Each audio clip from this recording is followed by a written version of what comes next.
Is here.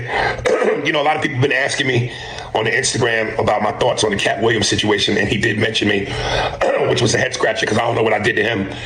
And you know, I was going to save this for my podcast, but I might as well kind of get into it now. And basically, I'm going to repeat the same thing on my podcast. And you know, again, people ask me what I thought about it, and I'm going to say this. You know, I think it's sad. It saddens me to know that my people, the people I love, black people, as well as everybody else, but my people come first, black people, we love drama. We love drama. We stew in it. We love it so much that we allow it to be detrimental to the progress of us and the culture. We absolutely love it. Because I'm asking myself, why did he do something that was both unnecessary and absolutely pointless?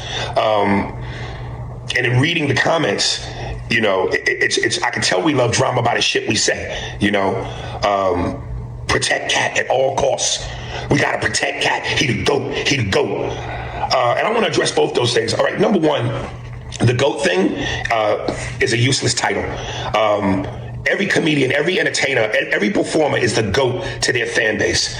Steve Harvey, Cedric the Entertainer are the GOATs to their fan base. Wanda Sykes, everybody he called out, Ricky Smiley, Kevin Hart, Chris Tucker, they're all GOATs to their fan base. I get called a GOAT and a legend all the time. If you think I'm tooting my own horn, look at my comedy clips. Go through the comments. Aries, you a GOAT. You a legend. While that's flattering, it's a useless title. There can only be one GOAT, and his name was Richard fucking Pryor. Yeah, you know, I remember one of my favorite things to watch was the 30 for 30 with Shaq on ESPN when he was playing for the Orlando Magic. And in his younger days, he goes, you know, when people would ask me, whose team is it? When you're in your 20s, you care about shit like that. I had to let people know it was my team. But as I got older, I realized that's a useless title because the ultimate goal was to win a championship. So as far as y'all saying who the GOAT is, Katt is your GOAT. I understand that. But that's a useless title. Then you say things like, yo, we got to protect Katt at all costs. Protect him at all costs. Did he cure cancer? Did he cure AIDS? Did he end racism?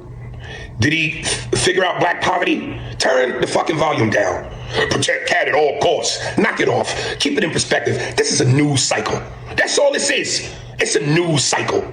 This ain't curing cancer. This ain't nothing to protect nobody about. Oh, he shook up Hollywood. He exposed Hollywood. Ooh, he told the truth. Again, to me, this is pointless. What did he do? What did he change? He didn't change anything. Steve Harvey is still going to be Steve Harvey.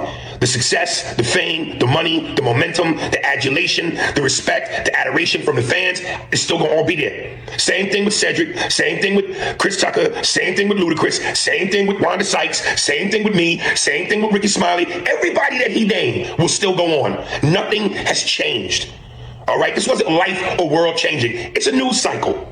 And it's funny because this is why I say social media is both a blessing and a curse and dangerous. This phone, this device gives everybody a platform. Everybody gets to be heard, which is power. And everybody don't deserve power.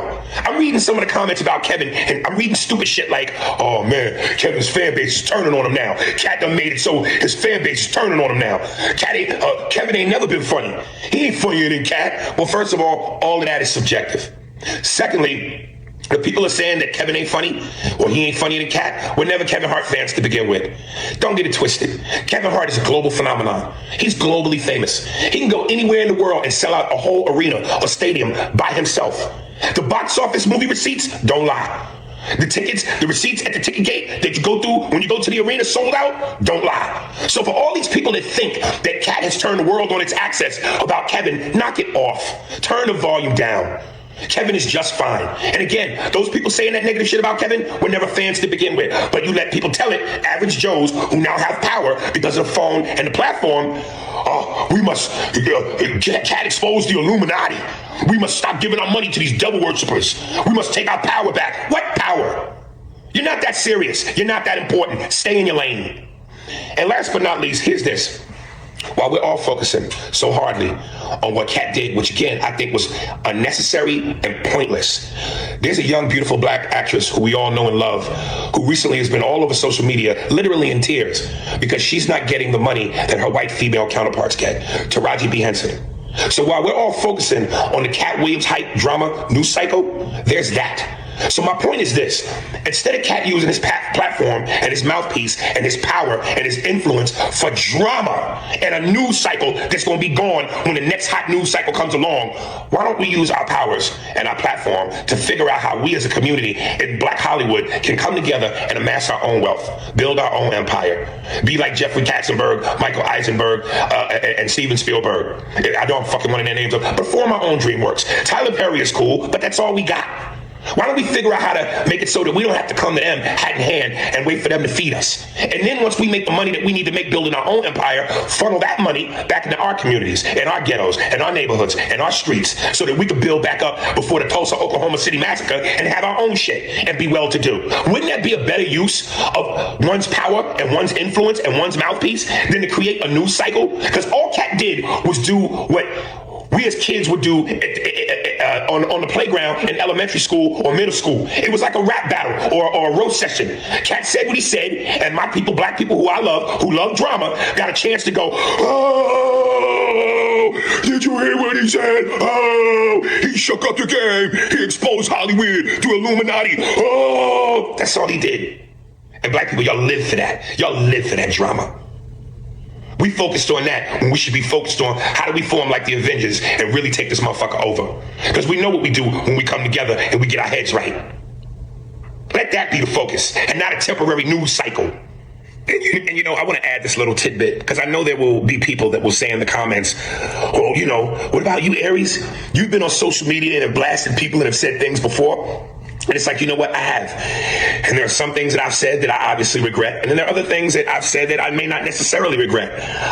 But at the end of the day, I got to grow up. It's about growth. I'm tired of being a 48-year-old, 15-year-old. I got to grow up. And the last thing is this. You know, I know there are people, and this is what I mean when I say we love drama. There will be people in the comments that will say shit like, man, y'all don't want that smoke.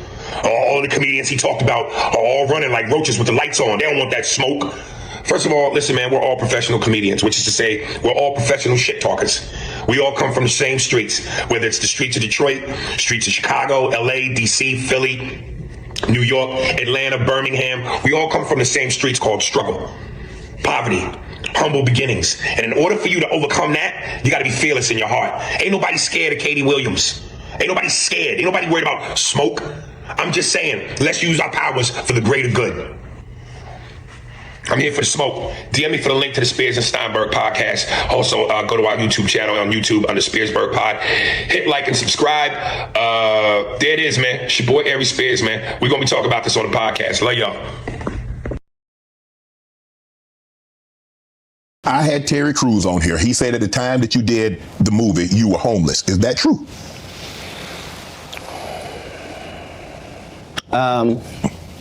This was my situation. 5 months prior to me getting this first